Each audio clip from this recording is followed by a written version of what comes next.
Bonsoir mes abonnés et bonsoir mes amis. On dit que l'histoire est le plus grand des professeurs et que c'est notre passé qui définit ce que nous sommes dans le présent ainsi que dans le futur. On raconte aussi que dans les histoires d'autrefois, certains héros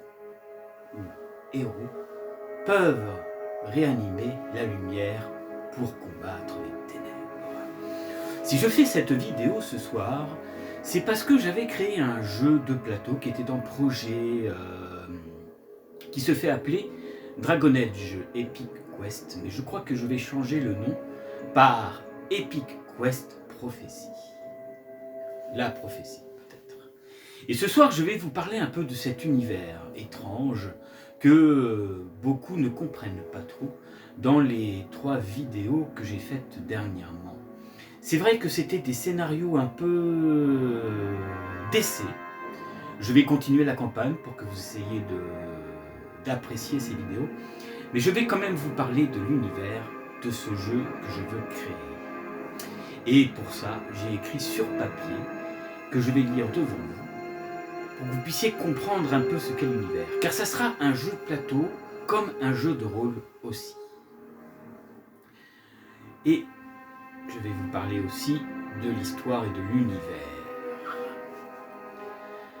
Alors, Epic Quest, la prophétie, dispose d'un univers appelé Core, créé pour le jeu, les joueurs qui incarneront des humains, des elfes, des nains et autres créatures, liés par un destin commun, symbolisé par une étoile.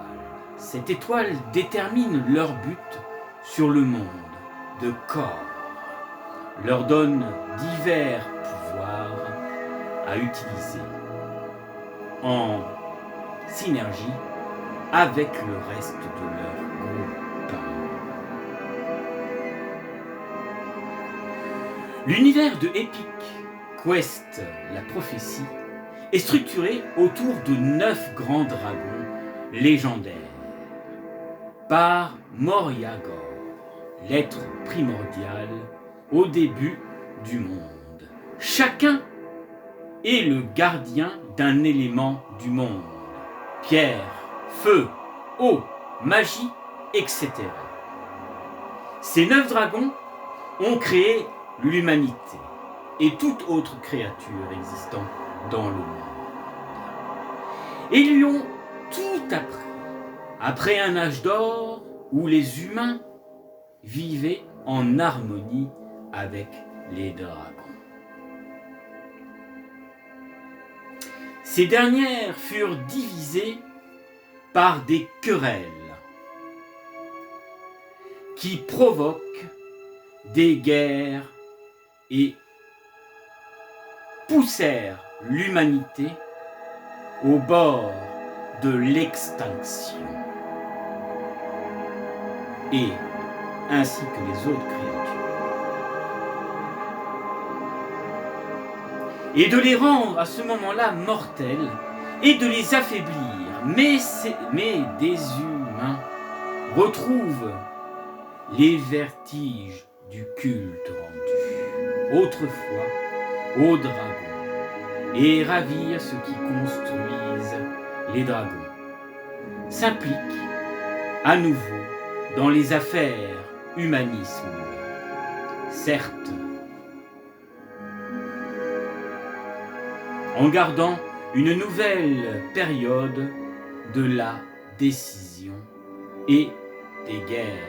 La plupart des humains pardonnent donc aux dragons, sauf une poignée qui partent s'installer dans les régions reculées depuis le monde est en plein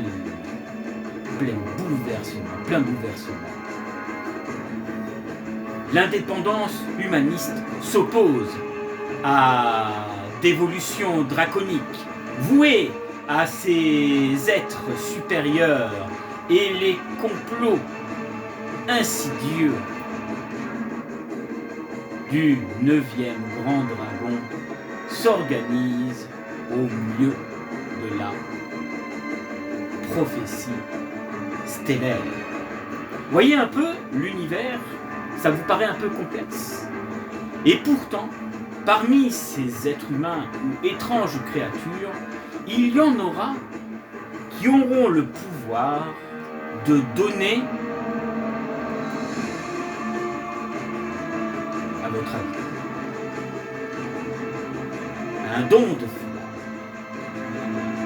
C'est une molécule que j'ai inventée qui se trouve dans le sang de votre personnage préféré, qui sera déterminé par le dé 20. Tout dépendra du chiffre que vous ferez, et je vous dirai à ce moment-là si vous avez donc le don de flamme pour sauver certaines espèces draconiques ou autre chose. Car chaque dragon que vous allez vouloir servir dans cet univers vous donnera un pouvoir. Et petit à petit, quand vous avancerez, vos pouvoirs augmenteront. Mais cela ne sera pas simple, mes amis. Maintenant, je vais vous parler des dragons. C'est déjà que ma souris marche. Ah, j'ai pris le temps de tout écrire, mes amis, pour vous raconter un peu cette histoire. Donc, voici les noms des dragons et leur spécificité. Alors, il faut savoir qu'un dragon, dans l'univers que je veux créer, aura la possibilité de prendre forme humaine et d'autres pourront prendre 3 formes différentes. Un animal, une femme, une vieille femme. Tout dépend si vous les rencontrez un jour et si vous, bien sûr, vous ne trompez pas. Car si vous manquez de respect à une personne draconique que vous souhaitez respecter, il se peut que ça vous porte préjudice. Et surtout, évitez de prendre des points de fatalité qui vous seront fatales pour vous et vos personnages. Les jets de combat se feront avec des dés de 6. Le dé de 20 fonctionnera avec certains pouvoirs, mais pas tout. Voilà. Bon, maintenant laissez-moi de vous parler des dragons. Tout d'abord, je vais vous parler de Bjorn, le dragon, et le fils aîné de Morriagon. Son élément est la pierre. Et l'image de cette dernière, Bjorn, est sage, patiente et réfléchie. Ses paroles laconiques sont toujours écoutées, car le seigneur de la pierre parle à jamais pour ne rien dire. Voilà, il ne parle jamais pour ne rien dire. Ceci est le dragon de la pierre, Bjorn. Crorin, le dragon Crorin, pour ceux qui aiment le pouvoir du feu et qui aiment le feu. Alors le feu n'est pas censé représenter, comme beaucoup veulent, le mal, l'enfer. Ça peut être aussi un feu sacré, un feu béni. Tout dépend de ce que vous choisirez. Crorin est le second fils de Morriagon. Son élément est le feu. Crorin est l'incarnation même de la forge incontrôlable. Il vit que pour la guerre et le combat. Alors ça, ceux qui aiment combattre comme les barbares, comme les paladins ou comme autres créatures pourront choisir comme maître, dieu dragon, Crorin.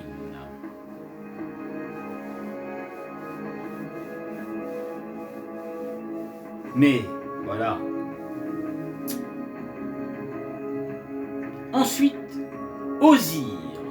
Ozir est le premier fils de Morriagon. Et son troisième enfant, son élément, est l'océan. Et elle a... Et elle a gardienne, voilà, de son savoir, jadis extrêmement sage et calme. Osir est devenu un être paranoïaque qui protège jalousement son territoire océanique.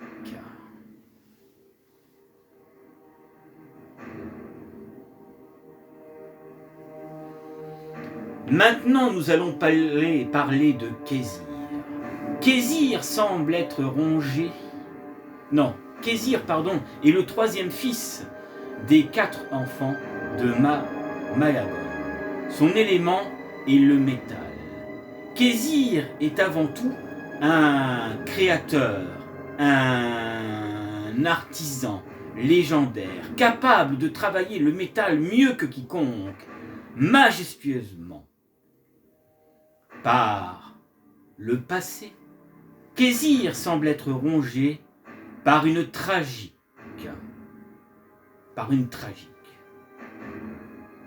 du passé et cherche aveuglément le pardon de son fils. Ça peut intéresser les nains ou autres créatures qui veulent se concentrer sur le métal.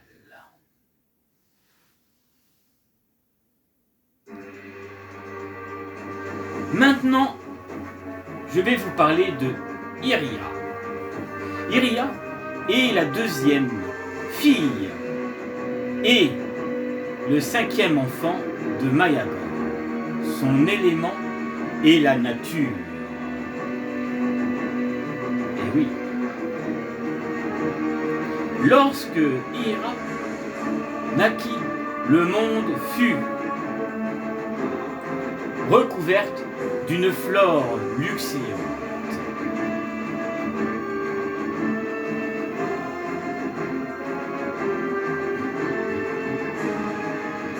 J'ai perdu la page, voilà.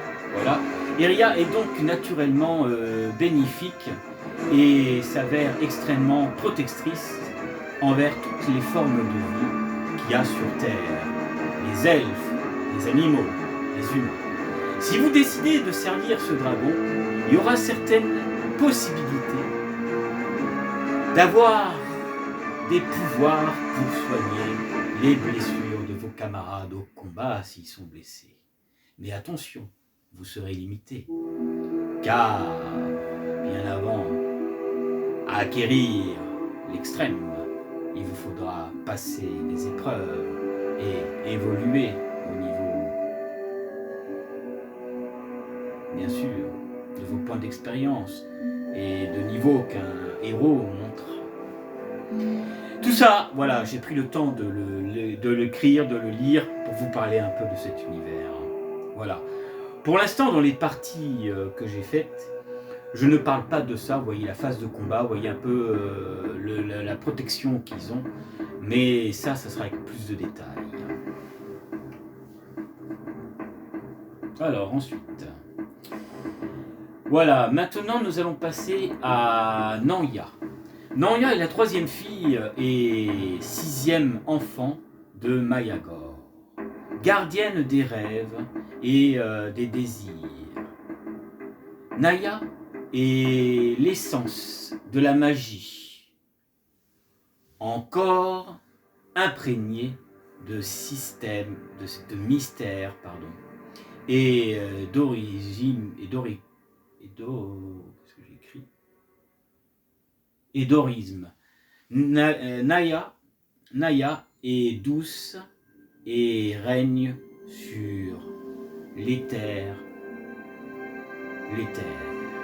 le monde où chaque rêve prend vie.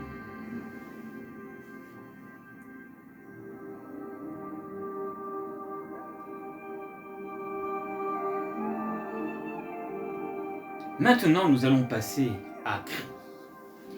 Kree est le fils de Crazy et le 7e grand dragon qui naquit à sa naissance, crie.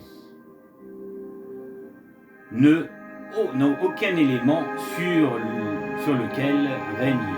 Et s'est longtemps posé de nombreuses questions que ses pères ne se posaient pas. Lorsque l'humanité fut créée par Kri, donc K-H-I, voilà, devient le grand dragon des cités gardiennes de la race humaine. Il est pacifique, bien que très maniatique. Même les autres grands dragons ont du mal à cerner Kri.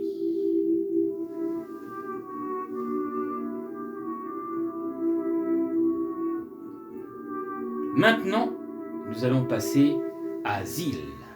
Zil est le fils de Naya. Et le 8e dragon, son élément est l'air. Et son image, il est libre et désinvolte et haï par certains de ses pairs. À cause de cette désinvolture, Zir n'en tient pas compte et parcourt exactement inlassablement les cieux. Son royaume à la recherche d'aventures palpitantes. Voici donc pour Zil. S-Z-Y-L.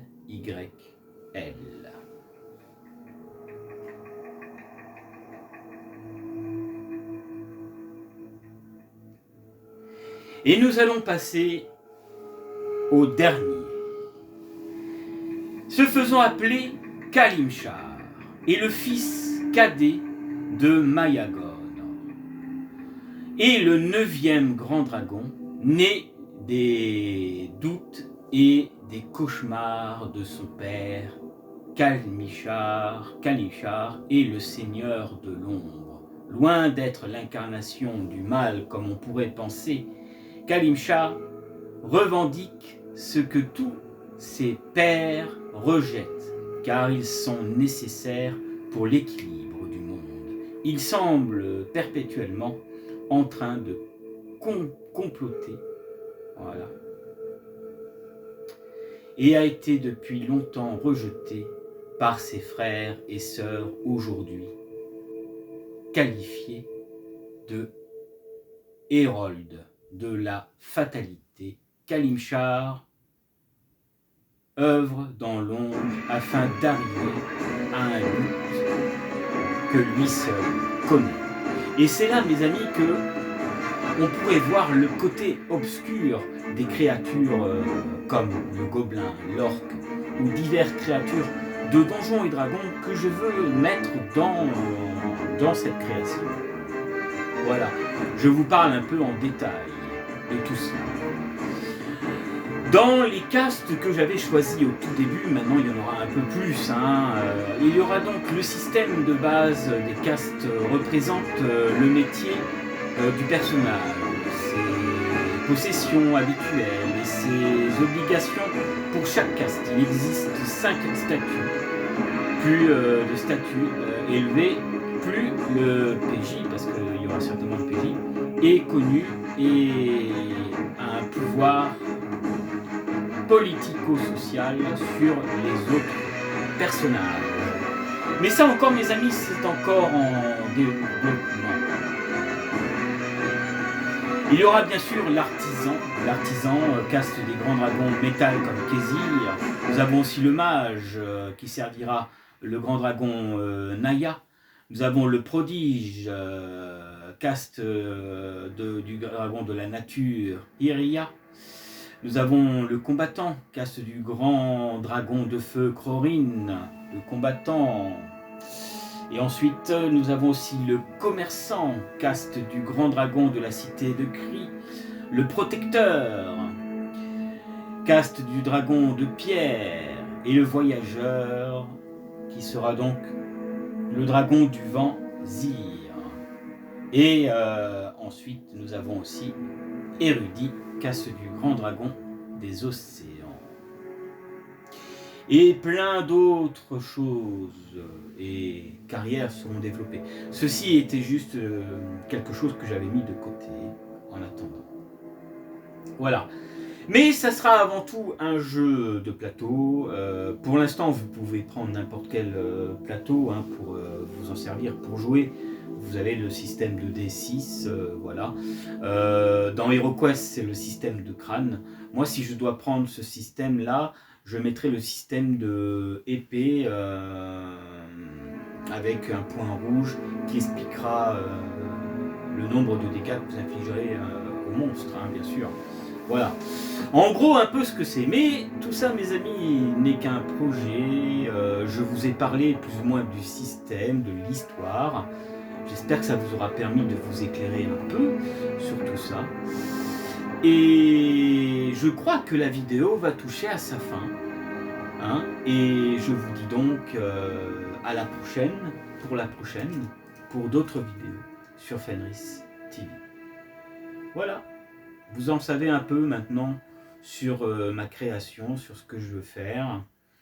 Alors, je ne vous cache pas que j'ai pris des idées de d'autres jeux de rôle, de d'autres jeux que j'avais fait à l'époque, parce que moi j'étais quelqu'un qui était MJ, donc j'ai fait beaucoup de jeux de rôle, j'ai masterisé beaucoup.